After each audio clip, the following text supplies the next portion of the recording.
ಕೋಡಿಹಳ್ಳಿ ವಿರುದ್ಧ ಶೋಭಾ ಕರಂದ್ಲಾಜೆ ಗರಂ ಆಗಿದ್ದೇಕೆ? ಕಾಂಗ್ರೆಸ್ ತೊರೆದು JDS ಸೇರ್ತಾರಾ CM Ibrahim? HDK ಭ್ರಮೆಯಲ್ಲಿದ್ದಾರೆ ಎಂದಿದ್ದೇಕೆ ಸಚಿವ ನಾರಾಯಣಗೌಡ? ಇಂಥ ಮತ್ತಷ್ಟು ವಿಚಾರಗಳನ್ನ ನೋಡೋಣ ಸ್ಟೇಟ್ ಎಕ್ಸ್‌ಪ್ರೆಸ್‌ನಲ್ಲಿ. ಸಾರಿಗೆ ನೌಕರರ ಹೋರಾಟದಲ್ಲಿ ಖಾಸಗಿ ವ್ಯಕ್ತಿ ಬೇಡಿಕೆ ಇಡುವುದು ಯಾಕೆ ಎಂದು ಸಂಸದೆ ಶೋಭಾ ಕರಂದ್ಲಾಜೆ ಪ್ರಶ್ನಿಸಿದ್ದಾರೆ. ಚಿಕ್ಕಮಗಳೂರಿನಲ್ಲಿ ಮಾತಾಡಿದ ಅವರು, ಯಾವುದೋ ರಾಜಕೀಯ ಪಕ್ಷ ಅವರನ್ನ ನಿಯಂತ್ರಿಸುತ್ತಿರುವ ಸಂಶಯವಿದೆ ಎಂದು ಕೋಡಿಹಳ್ಳಿ ಚಂದ್ರಶೇಖರ್ ವಿರುದ್ಧ ವಾಗ್ದಾಳಿ ನಡೆಸಿದ್ರು. ಕೋಡಿಹಳ್ಳಿ ಚಂದ್ರಶೇಖರ್ ರೈತರ ಬಿಲ್ ಹಿಡ್ಕೊಂಡು ಹೋರಾಟಕ್ಕೆ ಬಂದವರು.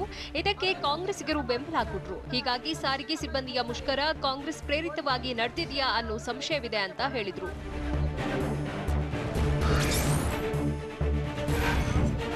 ಕೋಡಿಹಳ್ಳಿ ಚಂದ್ರಶೇಖರ್ ಎಲ್ಲದಕ್ಕೂ ಗುತ್ತಿಗೆ ತೆಗೆದುಕೊಂಡಿದ್ದಾರೆ ಎಂದು ಸಚಿವ ಎಸ್‌ಟಿ ಸೋಮಶೇಖರ್ ಕಿಡಿಕಾರಿದ್ದಾರೆ. ಮೈಸೂರಿನಲ್ಲಿ ಮಾತಾಡಿದ ಅವರು, ಯೂನಿಯನ್ ಲೀಡರ್ಗಳ ಮನವಿಗೆ ಸರ್ಕಾರ ಸ್ಪಂದಿಸಿದ್ದು ಸಿಬ್ಬಂದಿ ಮುಷ್ಕರ ವಾಪಸ್ ಪಡೆದಿದ್ದಾರೆ.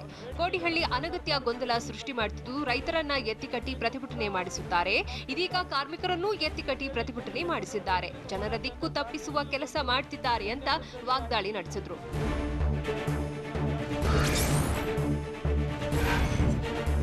ಸಾರಿಗೆ ಸಿಬ್ಬಂದಿ ಮುಷ್ಕರದ ನಡುವೆ ರಾಜ್ಯ ರಾಜಕಾರಣದಲ್ಲಿ ಕುತೂಹಲದ ಬೆಳವಣಿಗೆ ನಡೆದಿದೆ. ಮಾಜಿ ಪ್ರಧಾನಿ ದೇವೇಗೌಡರನ್ನು ಸಿಎಂ ಇಬ್ರಾಹಿಂ ಭೇಟಿಯಾಗಿದ್ರು. ಪದ್ಮನಾಭನಗರದ ನಿವಾಸದಲ್ಲಿ ಭೇಟಿ ನೀಡಿ ಚರ್ಚಿಸಿದ್ದು, ಈ ವೇಳೆ ಮಾಜಿ ಸಿಎಂ ಕುಮಾರಸ್ವಾಮಿ ಸಹ ಉಪಸ್ಥಿತರಿದ್ದರು. ಮಾತುಕತೆ ಬಳಿಕ ಪ್ರತಿಕ್ರಿಯಿಸಿದ ನಾನು ಜೆಡಿಎಸ್ ಸೇರಿದ್ರೆ ಎಚ್ಡಿಕೆ ಬೇಡವೆನ್ನುತ್ತಾರಾ ಎಂದು ಪ್ರಶ್ನಿಸಿದ್ರು. ರಾಜಕೀಯ ನಿರ್ಧಾರ ವೇಳೆ ಎಲ್ಲರ ಅಭಿಪ್ರಾಯ ಮುಖ್ಯ. ಹೀಗಾಗಿ ನಾಳೆಯಿಂದ ಅಭಿಪ್ರಾಯ ಸಂಗ್ರಹಿಸುವುದಕ್ಕೆ ತೆರಳುತ್ತಿದ್ದೇನೆ. ಬಳಿಕ ರಾಜಕೀಯ ನಿರ್ಧಾರ ಬಗ್ಗೆ ತಿಳಿಸುತ್ತೇನೆ ಅಂತ ಹೇಳಿದ್ರು.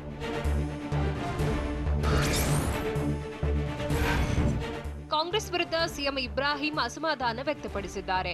ಕಾಂಗ್ರೆಸ್ ಪೋಸ್ಟರ್ನಲ್ಲಿ ಎಲ್ಲೂ ಮುಸ್ಲಿಮರ ಫೋಟೋ ಇಲ್ಲ. ಪಕ್ಷದೊಳಗೆ ಎಲ್ಲರೂ ಕೂತಿದ್ದಾರೆ, ನಾವು ಮಾತ್ರ ನಿಂತಿದ್ದೇವೆ. ಇದು ನನಗೆ ವೈಯಕ್ತಿಕವಾಗಿ ನೋವಾಗುತ್ತೆ ಅಂತ ಸಿಎಂ ಇಬ್ರಾಹಿಂ ಹೇಳಿದ್ರು. ಅಲ್ಲದೆ ಶಿರಾ ಉಪಚುನಾವಣೆ ನಾನು ಪ್ರಚಾರಕ್ಕೆ ಹೋಗಿರಲಿಲ್ಲ, ಹೀಗಾಗಿ ನನ್ನಿಂದಲೇ ಸೋಲೆಂದು ಹೇಳಲ್ಲ. ಉಪಚುನಾವಣೆಯಲ್ಲಿ ಪಕ್ಷ ಸೋಲಿಗೆ ನನ್ನ ಕೊಡುಗೆ ಇಲ್ಲ. ಯಾರು ಏನೇ ಮಾಡಿದ್ರೂ ಸಂಪೂರ್ಣ ಬಹುಮತ ಬರಲ್ಲ ಎಂದು ಅಭಿಪ್ರಾಯಪಟ್ಟರು.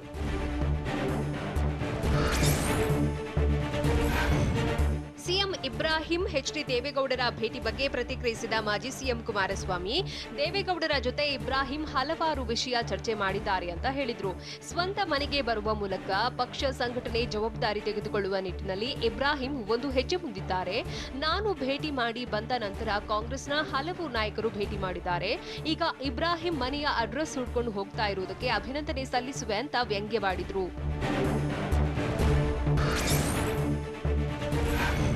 ಬಿಜೆಪಿ ಜೊತೆ ಜೆಡಿಎಸ್ ಪಕ್ಷದ ವಿಲೀನದ ವದಂತಿ ವಿಚಾರದ ಬಗ್ಗೆ ಮಂಡ್ಯ ಜಿಲ್ಲೆ ಕೆಆರ್ಪೇಟೆಯಲ್ಲಿ ಸಚಿವ ನಾರಾಯಣಗೌಡ ಪ್ರತಿಕ್ರಿಯಿಸಿದ್ದಾರೆ. ನಾನು ಸಿಎಂ ಆಗುತ್ತೇನೆ, ನಿಮ್ಮನ್ನ ಮಂತ್ರಿ ಮಾಡ್ತೇನೆ ಅಂತ ಅಂದುಕೊಂಡ್ರೆ ಅದು ಎಚ್ಡಿಕೆ ಭ್ರಮೆ.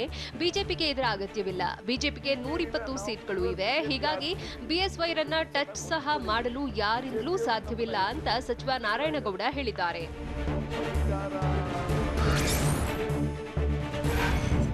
ಸಿಸಿಬಿ ಪೊಲೀಸರು ಬೆಂಗಳೂರಿನಲ್ಲಿ ಗೂಂಡಾ ಕಾಯ್ದೆಯಡಿ ರೌಡಿಶೀಟರ್ ಉಲ್ಲಾಳ ಕಾರ್ತಿಕ್ನನ್ನು ಬಂಧಿಸಲಾಗಿದೆ. ಬೆಂಗಳೂರು ಪಶ್ಚಿಮ ವಿಭಾಗ ರಾಮನಗರದಲ್ಲಿ ಸಕ್ರಿಯನಾಗಿದ್ದ ರೌಡಿಶೀಟರ್ ಕಾರ್ತಿಕ್ ಡ್ರಗ್ಸ್ ಸರಬರಾಜಿನಲ್ಲಿಯೂ ತೊಡಗಿಸಿಕೊಂಡಿದ್ದ. ಈತನ ವಿರುದ್ಧ ಪಶ್ಚಿಮ ವಿಭಾಗದ ಠಾಣೆಗಳಲ್ಲಿ 5 ಕೊಲೆ, 3 ಕೊಲೆ ಯತ್ನ, 4 ಎನ್ಡಿಪಿಎಸ್ ಪ್ರಕರಣಗಳ ಜೊತೆ ಪೊಲೀಸರ ಮೇಲೆ ಹಲ್ಲೆ ಸಂಬಂಧ 2 ಕೇಸ್ ದಾಖಲಾಗಿದ್ವು.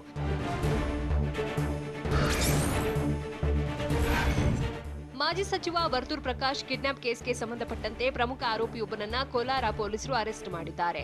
ತಮಿಳುನಾಡು ಮೂಲದ ಕಿಂಗ್ ಪಿನ್ ಕವಿರಾಜ್ ಎಂಬಾತನನ್ನ ಬಂಧಿಸಲಾಗಿದೆ ಅಂತ ಎಸ್ಪಿ ಮಾಹಿತಿ ನೀಡಿದ್ದಾರೆ. ಸದ್ಯ ಆರೋಪಿಯನ್ನ ನ್ಯಾಯಾಂಗ ಬಂಧನಕ್ಕೆ ಒಪ್ಪಿಸಿದ್ದಾರೆ. ಬಂಧಿತ ಆರೋಪಿಯಿಂದ ಬೇರೆ ಆರೋಪಿಗಳ ಮಾಹಿತಿಯೂ ಲಭಿಸಿದ್ದು, 2 ದಿನದಲ್ಲಿ ಉಳಿದವರನ್ನ ಅರೆಸ್ಟ್ ಮಾಡಲಾಗುವುದು ಅಂತ ಎಸ್ಪಿ ಕಾರ್ತಿಕ್ ರೆಡ್ಡಿ ಹೇಳಿದ್ದಾರೆ.